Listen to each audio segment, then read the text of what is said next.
Are you a humanitarian or development professional looking to take your skills to the next level? Then our self-paced online courses are perfect for you. We cover all the key areas you need to know, including monitoring, evaluation, accountability, and learning, water, sanitation and hygiene, disaster risk reduction and management, food security and nutrition and emergencies, procurement and supply chain management, human nutrition and dietetics, maternal, infant and young child nutrition. Our courses are designed to help you advance your career, stay ahead of the competition, and make a real impact in your field. And the best part is that you can study at your own pace and on your own time. So don't wait. Enroll now and start advancing your skills today. Disasters will have a ripple. I want us to define a few key terms. I want us to define what is a hazard. And as earlier said, a hazard is a process, a phenomenon, or a human activity that may cause loss of life, injury, or other health impacts to property, damage, social and economical disruptions of environmental degradation. So in the next phase, if you use hazard, you'll understand what you mean next. Then what is an incident? An incident is a situation or occurrence that might be or could lead to a disruption of normal operations of a community, causing loss of life, damage to the environment, or economic loss, but the affected community is able to respond using its available resources. Basically, this is the major difference between an incident and a disaster in the uses and the response of both. Then what is a disaster? A disaster refers to a serious disruption of the functioning of a community or a society due to hazardous event interacting with the conditions of exposure, vulnerability, and capacity, leading to human, material, economic, and environmental losses and impact that exceeds the capacity of a community or a society, in that case, to cope with using its own resources. So it is important to differentiate between the two terms, the incidents and the disaster. They both cause effects to the human being, that is either economic, material, or even environmental. But the major difference is that the affected communities are able to respond using their resources, that is in incident, but in disaster, the affected community requires help from outside. So in disaster management, we have 4 phases. There may be many phases, but for this webinar, I want us to limit ourselves to the 4 phases.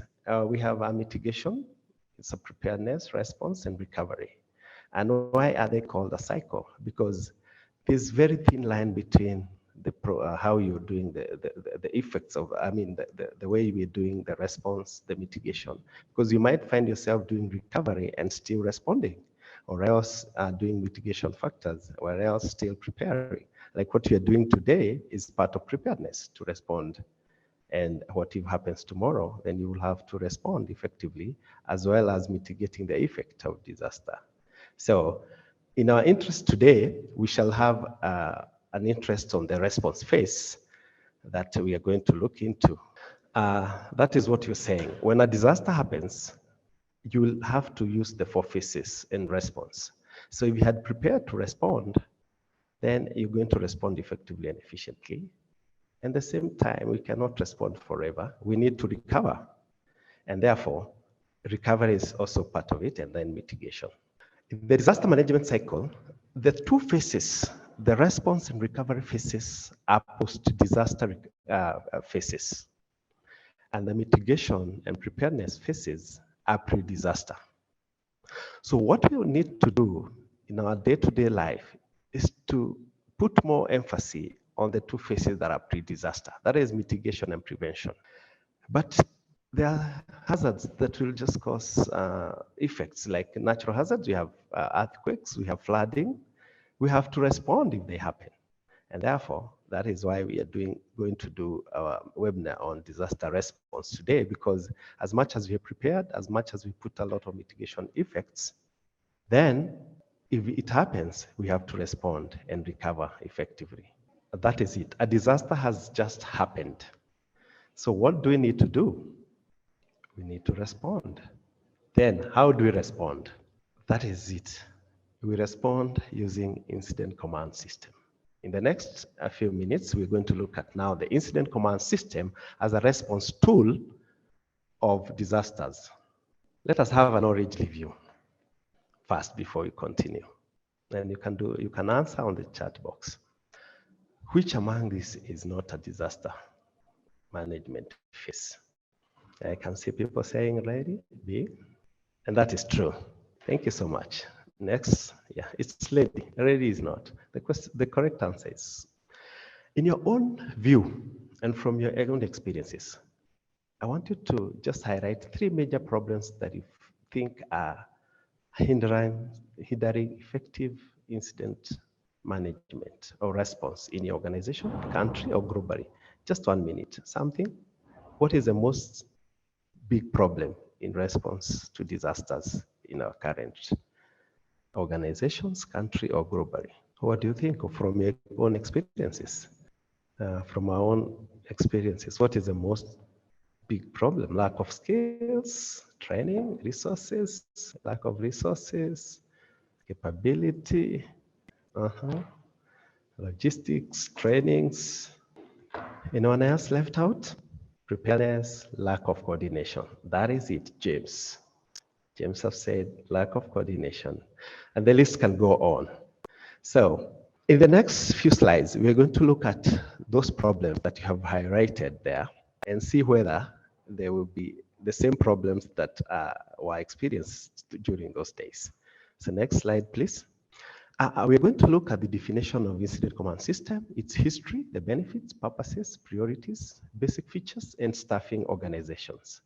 So let's look at definition of incident command system. Incident command system is a standardized, on-scene, all-hazard multi-agency management concept. I want you to notice these key terms. It is standardized, on-scene, all hazards, multi-agency management concept. What this means is ICS is activated on scene, and the beauty about it is standardized, and it can meet all the needs of all hazards, and it helps all agencies that are responding to talk in one language and coordinate. How does this happen? But before that, let's look at the history of incident command system. Incident command system was invented in the 1970s in the USA, in the Southern California, where the fires of the California were there even today. Even last year, we were still experiencing those fires. The problem was about 20,000 plus responders would respond. Those are firefighters, medical, and any other person. But there was no coordination. This is what led to the incident command system. I hope whatever we have highlighted tallies with what were the lack of during those days. One thing was lack of accountability. People could not be accounted for, resources could not be accounted for, and everything else. There was poor communication. Imagine 20,000 personnel responding. Everybody is coming with his own resources from communication and everything. There was lack of planning process. You just get into the scene, respond the way you know, your water probably get finished, you go back to get water, and imagine if they all arrived at the same time and started fighting fire, same time, and then the fire got, the water got finished, or rather the medium they were using got finished, and they all disappeared together to look to resupply again. And then there was a problem of overloaded incident commanders. We shall see who is an incident commander. And the method of integrating interagency requirements. Remember, whenever you respond to an incident as a multi-agency, you have your different needs. But then there was a problem. Then lack of designated facilities. Where were they working from?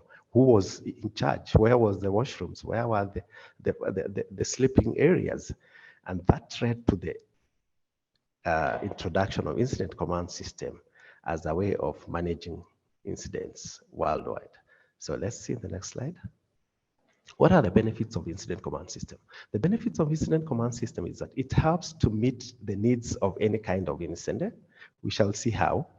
It allows personnel from different agencies to meld rapidly into an organization, a common organization of managing the incidents. It provides logistical administrative supports to operational staff. And of course, it is cost effective because it reduces duplication of effort and it allows people to manage incidents using a common objective. How does it function? The ICS, or rather the Incident Command System, functions in an integrated organization. Rather, it has an organizational structure that integrates every need and every requirement of the incident, and it meets the complexities and the demands of any incident, from small incident to big incidents, multiple hazard incidents, and single jurisdictional incidents. For example, you may have multiple incidents. You have fire in your city, and in the province, there is also the same fire. Or rather, you can even have a terrorism attack on one city and in another city.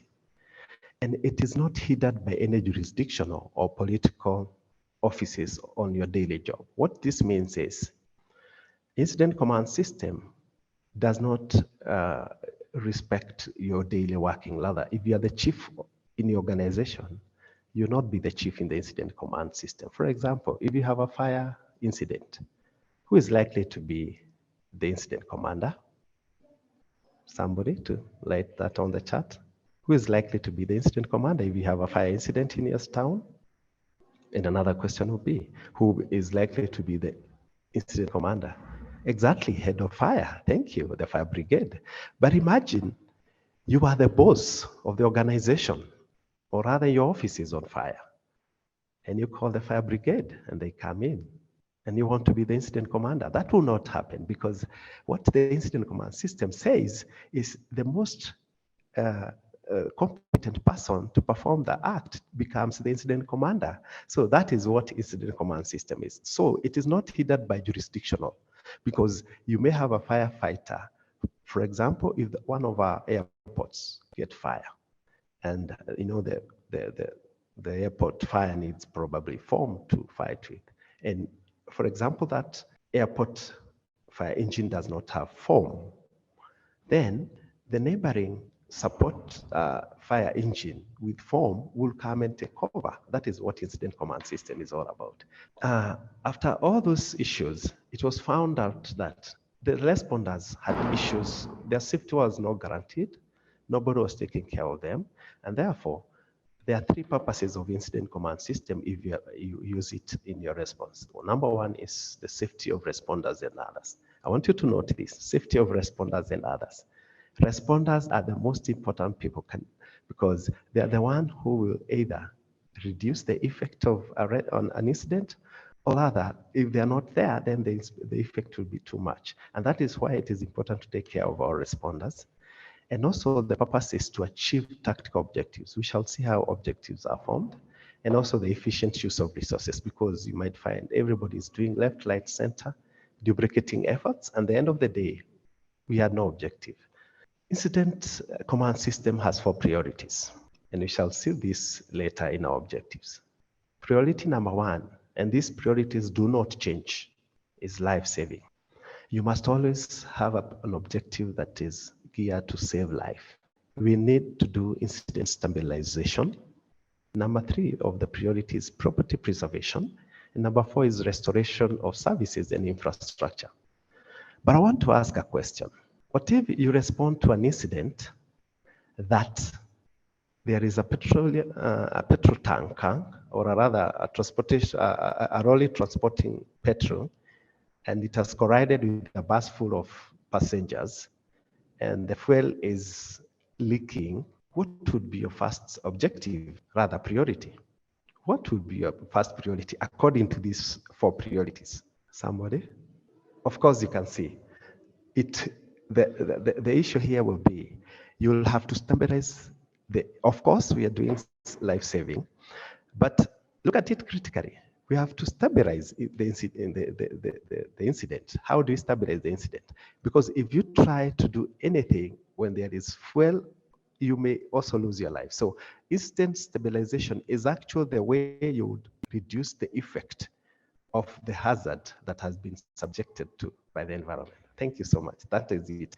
We should do stabilization first before we actually do an activity of life saving. But when you look at all these, they are all geared toward life saving. So life saving is cardinal.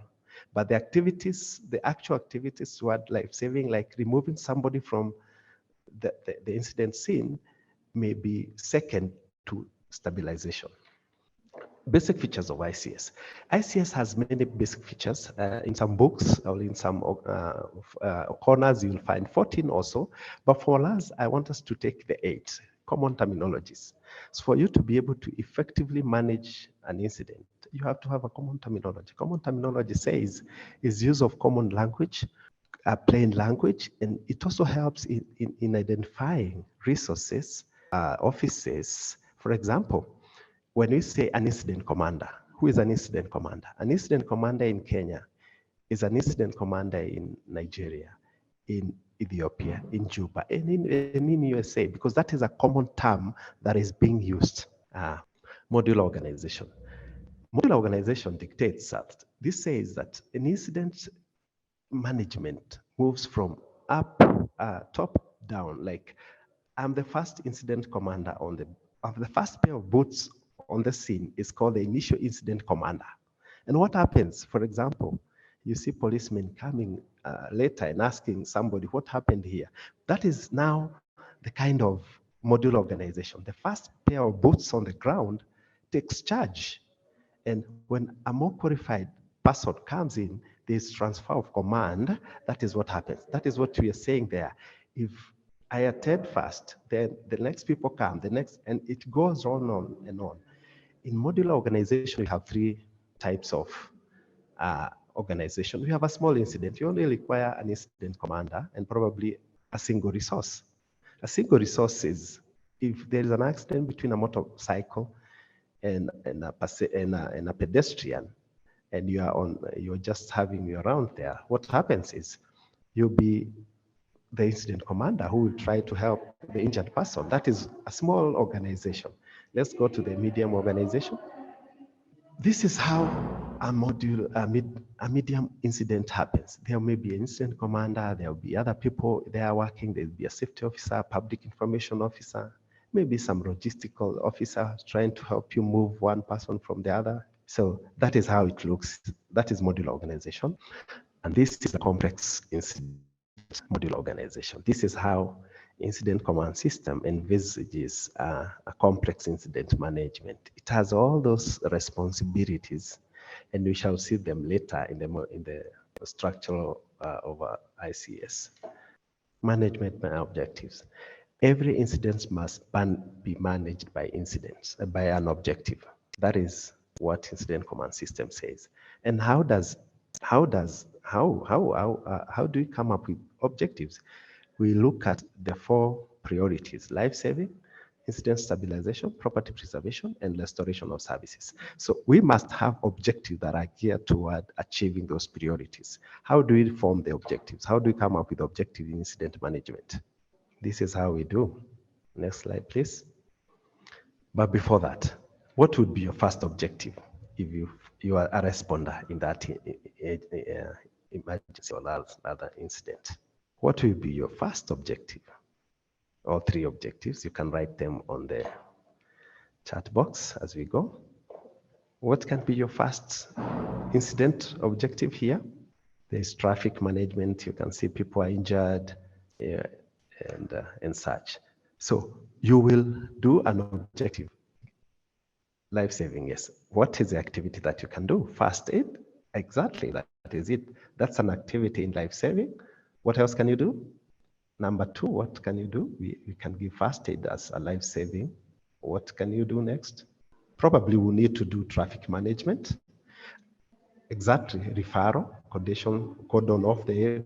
It's true that we are now looking at stabilization, and the list can go on and on. Thank you. Next slide, please. How do we come up with objectives? We have to have SMART objectives. And for incident command system, they have added the letter alpha, that is smarter.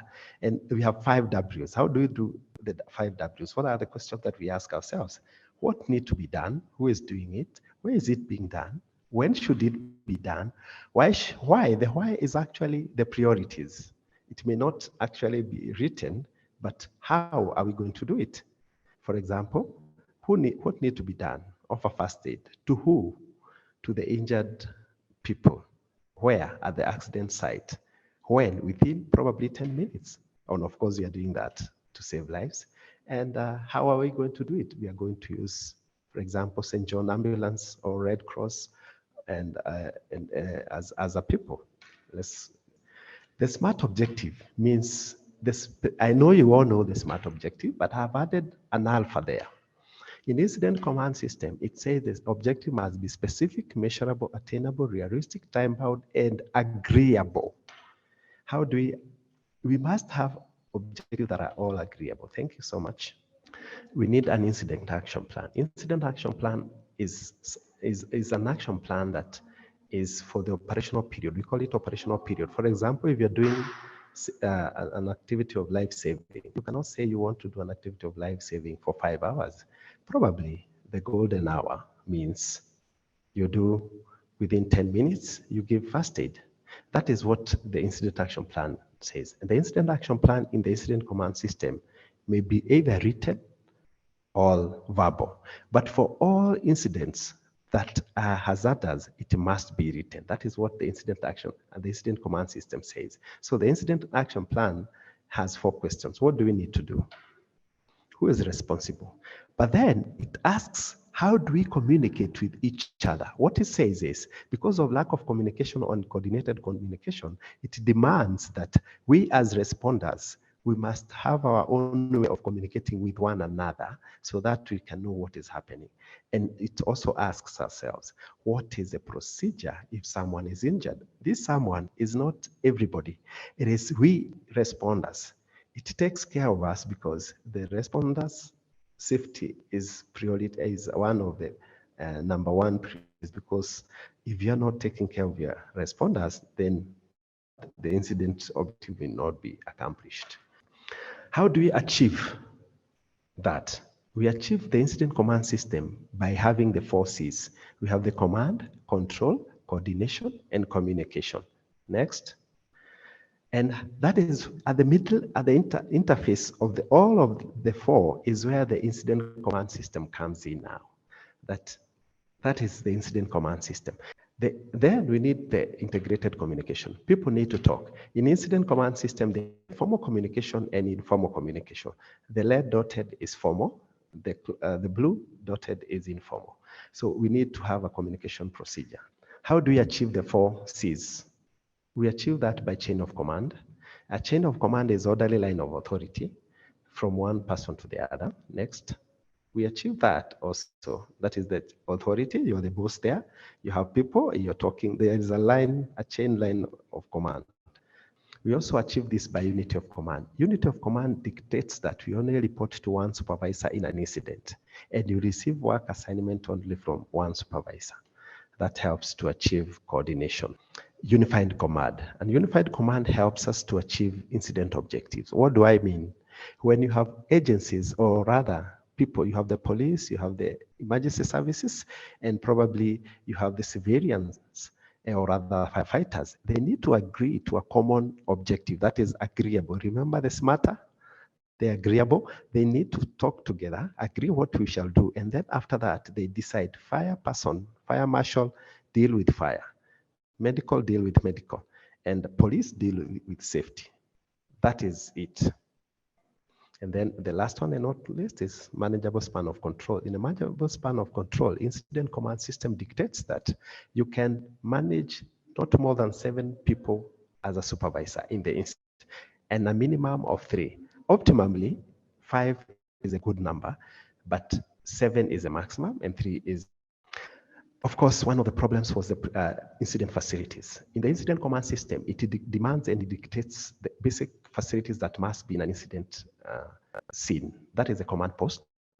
That is the triangle divided into in blue. That is universal. Remember common terminology? That is universal. And then there is the S, that is the staging area. There is a base, that is a B. There is a C, that is a camp. There is a H, that is a heli base. And there is a H dotted 2, that means that's a hairy spot. For example, the incident command post is where incident commander sits with his people who are managing the incident.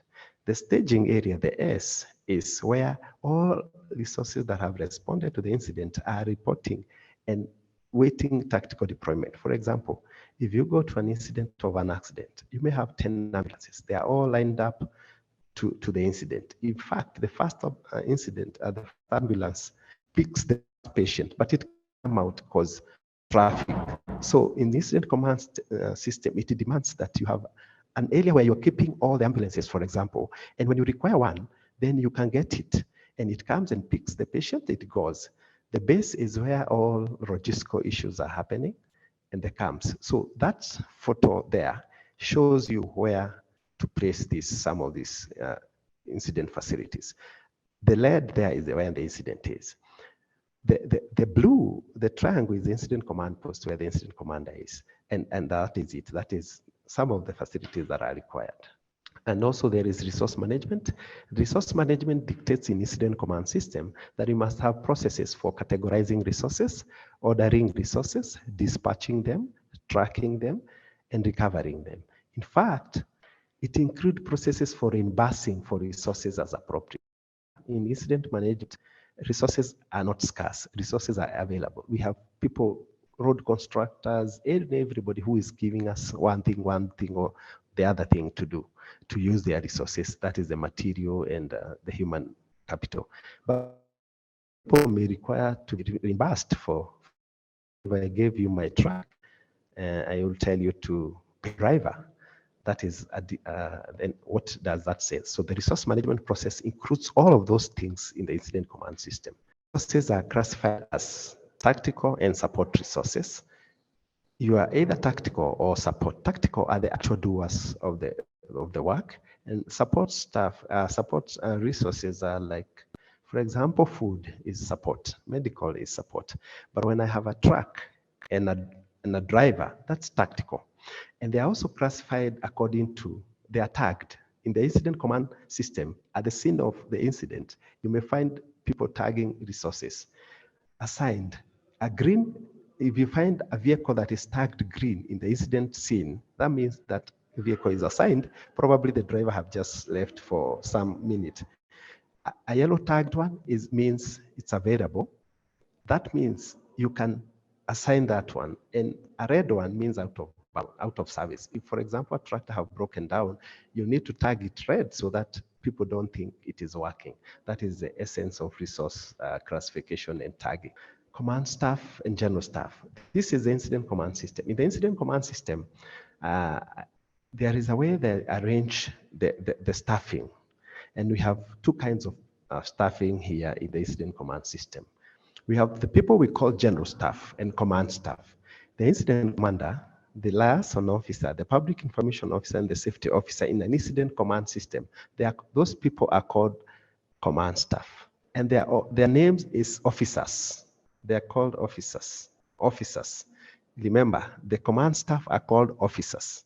Then we have the general staff down there. The general staff are the operational people, planning, logistic, and finance and admin. And each of these sections have so much weight below. But as you can see, everybody, the finance, logistic, and planning officers, chiefs, these ones are called chiefs, sorry. The general staffs are called chiefs. That is common aboard. If you hear somebody saying, I'm the operations section chief in this incident, that means he's a tactical person. And the rest of the three are supporting him. So this operations section are the doers, supported by the other commands, general staff. And that brings us to the end of this training, where this webinar, sorry, where we're looking at the command staff. This is a detailed one. That brings us to the end of our training, and I have a small quiz for us. I want us to answer these questions in the chat box. First question, how many phases of disaster management did we cover? 4, exactly. Can you name them? Can we have someone naming them? Any phase? Yes, that's true. There are 4 phases. Thank you. Let's continue. Next. There are 4. The response, what is the name or rather the title given to the incident commander, liaison officer, public information officer in the incident command system? Is it general staff or command staff? B, true, command staff. Thank you. Next question. Which position is always filled in the incident command system? Incident commander, operations section, or logistics section chief? Incident commander, somebody. Incident commander, somebody. Yeah, the IC, that is the incident commander, true. And that's true. Next question. Remember, we said incident commander, the initial incident commander is even you on you're working on the road and you find an accident, you become the initial incident commander. So incident command system dictates that there is always an incident commander in every incident. Last question. Resources are categorized and classified according to the incident nature. True or false? People are saying true, true, true. All of us are saying true. But what is the answer?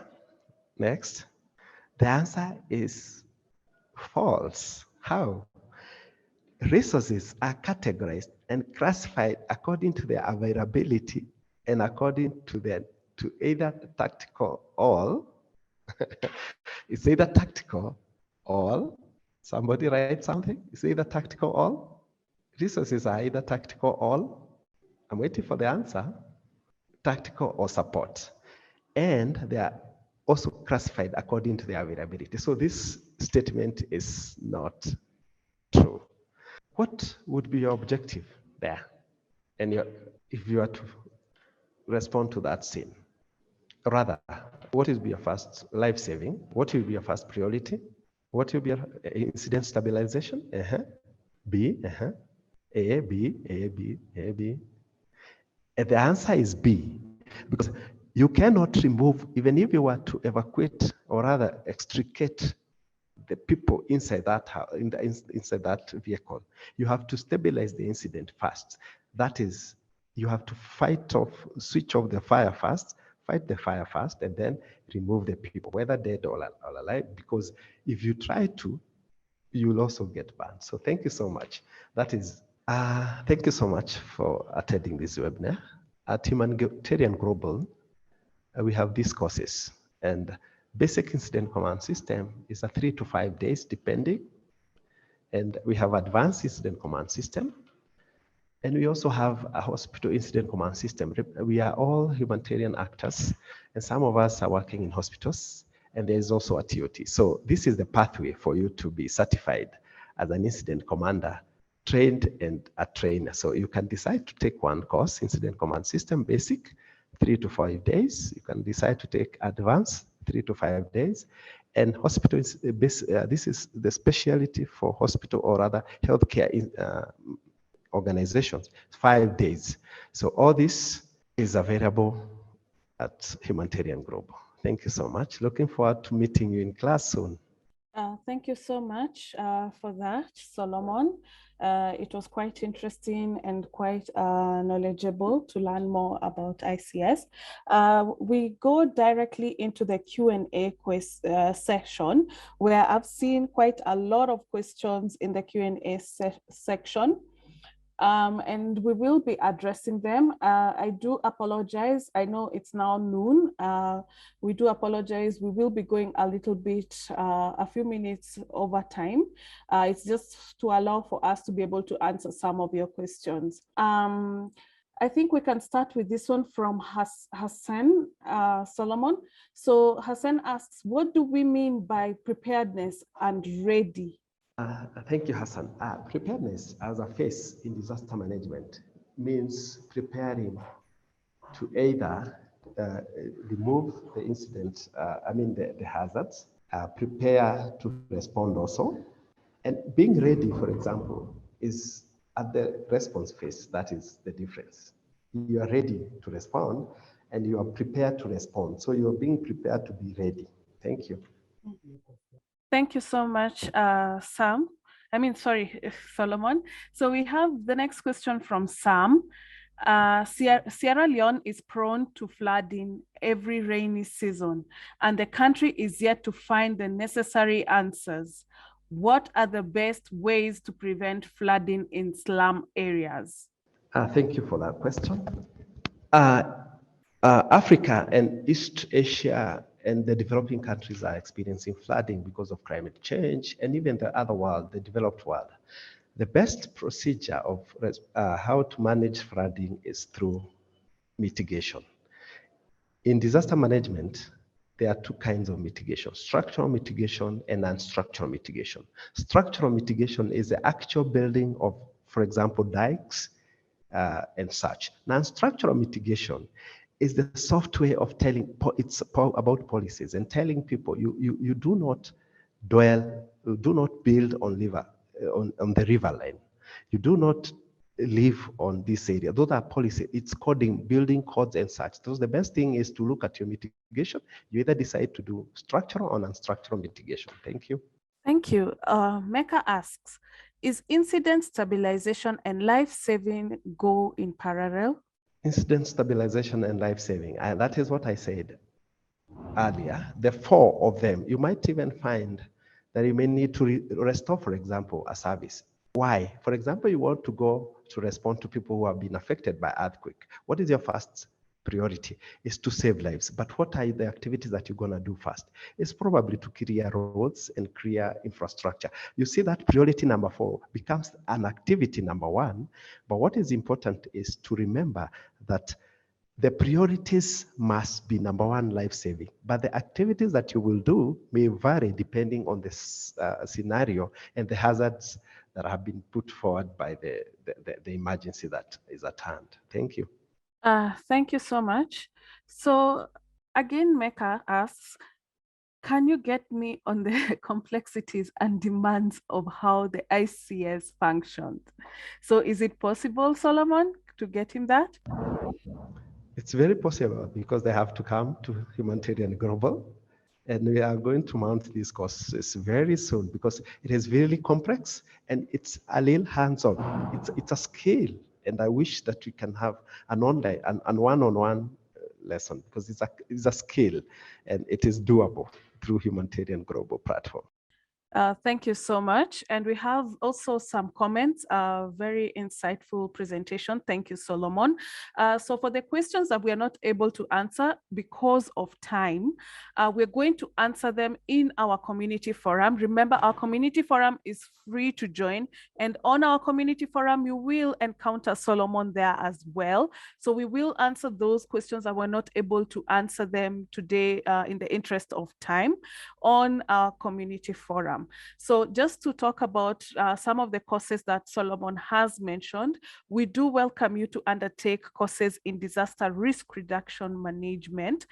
We offer, as I've told you, all the way from short courses, certificates, diplomas, and postgraduate diploma. So if you're interested in taking up any of these courses, we are sharing the link in the chat section. Kindly do visit the website, visit our webpage. Alternatively, you can share with us your details and we'll be able to reach out to you. We'll be able to consult with you. We can have a session, a Zoom session, one-on-one Zoom session, as Solomon has said, where we're able to guide you on the correct course to undertake in disaster risk reduction and management. From here, I would like to just give thanks to all of you who've attended this webinar. There will be Solomon's presentation as well as the recording for this webinar shared with all our participants. We do encourage you to also, and in the community forum, ask more questions on disaster risk reduction and management, as well as the courses.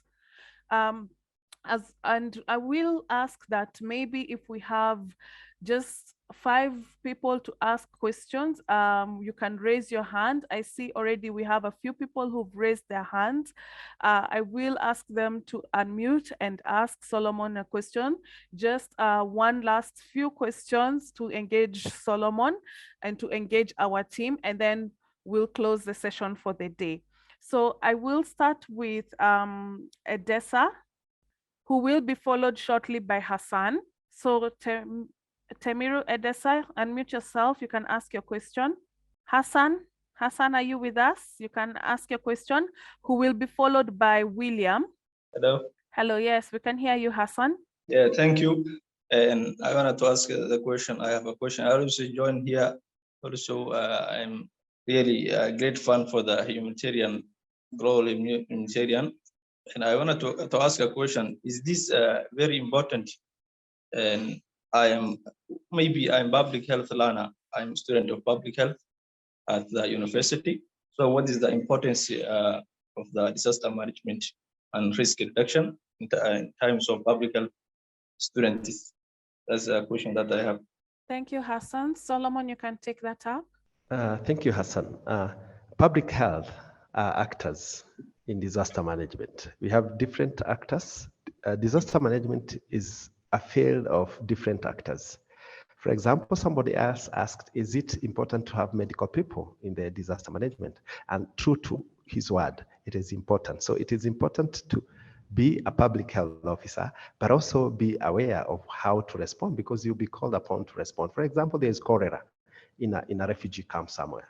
You will be called to respond. If you do not understand the intricacies of disaster management, then you will have a problem of responding as a professional. So it is important to know how and what happens in the disaster incident management. Thank you. Thank you so much. I'll try to join your class, inshallah. Thank you. Thank you, Hassan, and we do look forward to you joining us. I'll ask Ali, followed by Brown. Ali, if you can hear us, unmute yourself and just ask the question. Okay, Brown, if you can hear us. Okay, I believe they seem to have a network connectivity issue. So I believe for today, we can end the session there. And I do want to thank our participants for joining us. I really do appreciate you taking time to come learn more about disaster risk reduction and management, and to engage with the humanitarian global experts. As always, every week we do have a webinar on a different thematic area, be it monitoring and evaluation, be it water, sanitation, hygiene, or even nutrition. So we do welcome you. We do welcome our repeat participants. Thank you so much for joining. Thank you to all the participants who engaged us, asked us questions, wanted to learn more about disaster risk reduction and management courses, wanted to learn more about today's topic. We really do appreciate each one of you. I'd like to give special thanks to our expert, Solomon. Thank you so much. We've all been able to learn something new today, and we do appreciate that. I'd like to give thanks to the entire Humanitarian Global team for facilitating this webinar. And until next time, I do bid you farewell. Goodbye. My name is Adam Mohammed. I am a humanitarian person and a farmer at the same time. I am also a Nigerian.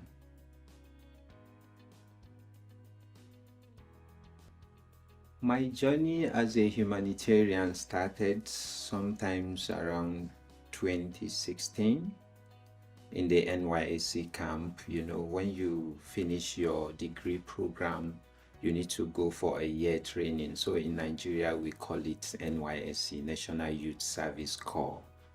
So while at the camp, I have this staff of CUSO International. CUSO International actually is a Canadian humanitarian organization that is working towards ensuring no poverty and no equality among the community in all. So they approached the serving corps members at the camp, telling them to come and volunteer with the organization in providing services in certain communities that they will be posted to. At first, I wasn't interested because I am a farmer. Then I realized that there are several areas where I can render my service to. I can also render my service to youths, encouraging them to have a sustainable means of livelihood in agriculture. There and then, I key in, I applied, I became a volunteer. So After volunteering with KUSO International, then I then had the interest of working as a humanitarian person. I worked with KUSO International for a year, and thereafter I moved for my second degree studies, Masters in Agricultural Economics at Ahmadu Bello University Zaria. So because of the distance of the place I was rendering the humanitarian service and the place I'm studying, I had to then resign from that particular role. Thereafter, while I was working, I was studying with at Ahmadu Bello University Zaria. Then I also had the opportunity to also volunteer with Action Against Hunger in Borno State. Because of the insurgency, the people in the IDP camp needed humanitarian service. Then I said to myself, I would volunteer to provide that service. After working with Action Against Hunger, thereafter I worked as a farm manager with Agro News Nigeria, and then here I am today working with FX Commodities Exchange, impacting life and providing humanitarian services to the humanity.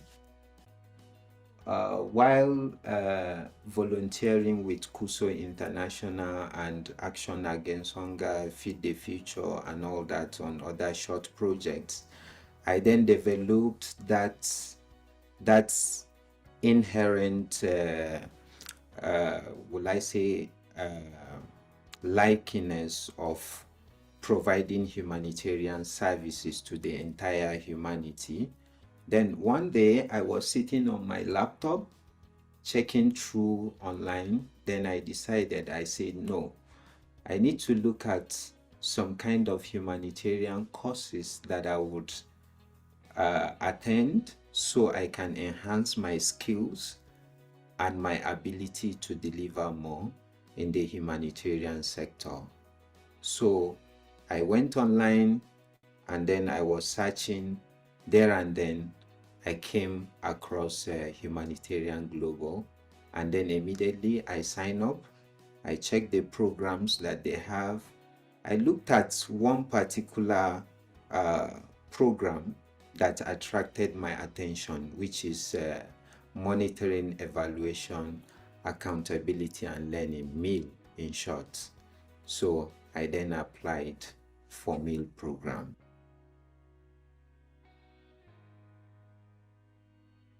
So generally for MEAL program, I will tell you that it has been superb.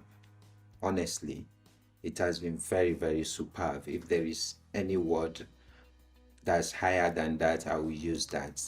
Then for what I have learned, wow, what I have learned actually is too enormous. It's not something I can actually share with you today or the whole of my life.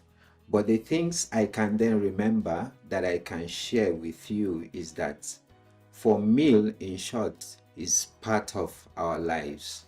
In everything you do, you have to monitor, you have to evaluate, you have to account, and you have to learn in everything that you do.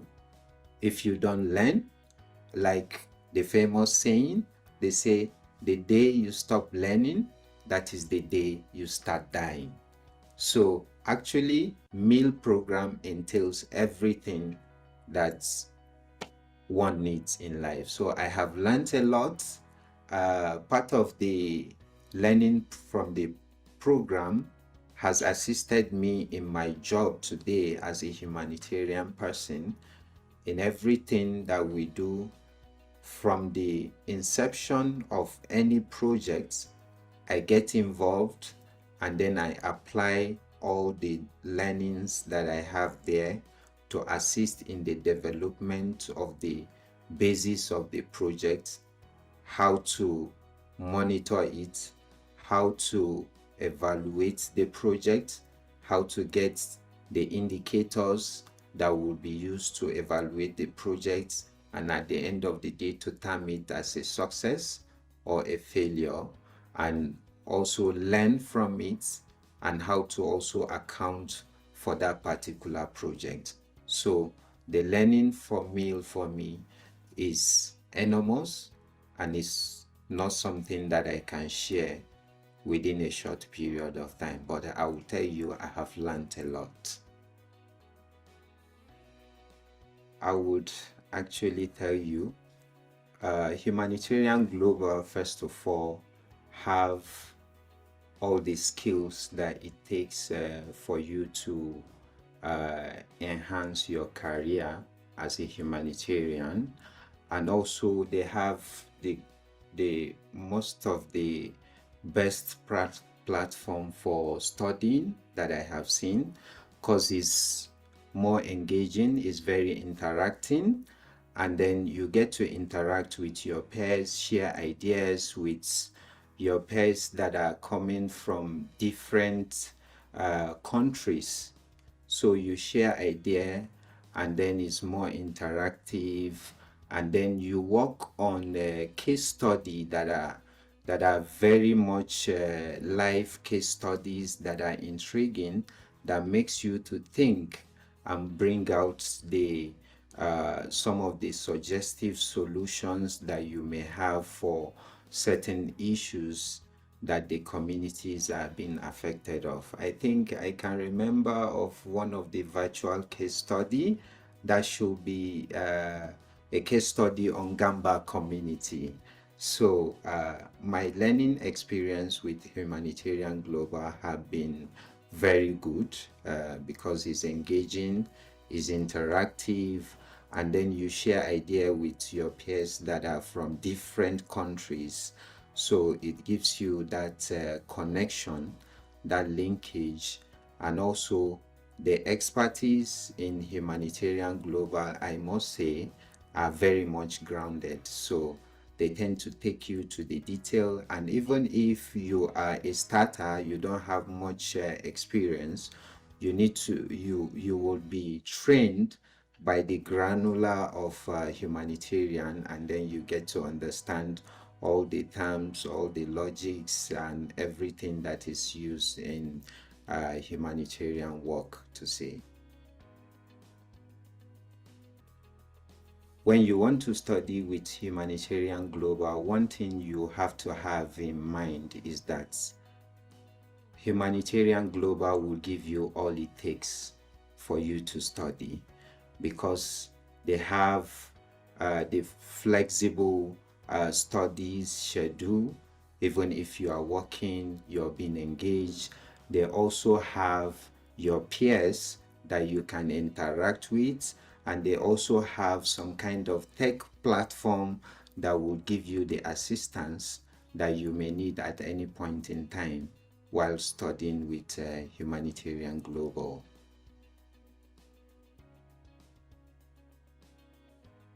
You know, there is this misconception about humanitarian. People would think when you are working with any non-governmental organization, NGO, or providing services, then you are a humanitarian. Me, I believe that there are so many humanitarians out there. You yourself, you can be a humanitarian. The only thing you need to do is have others at heart while you do your work. Create impact, you understand? Do things to be remembered for. And you are a humanitarian. Thank you.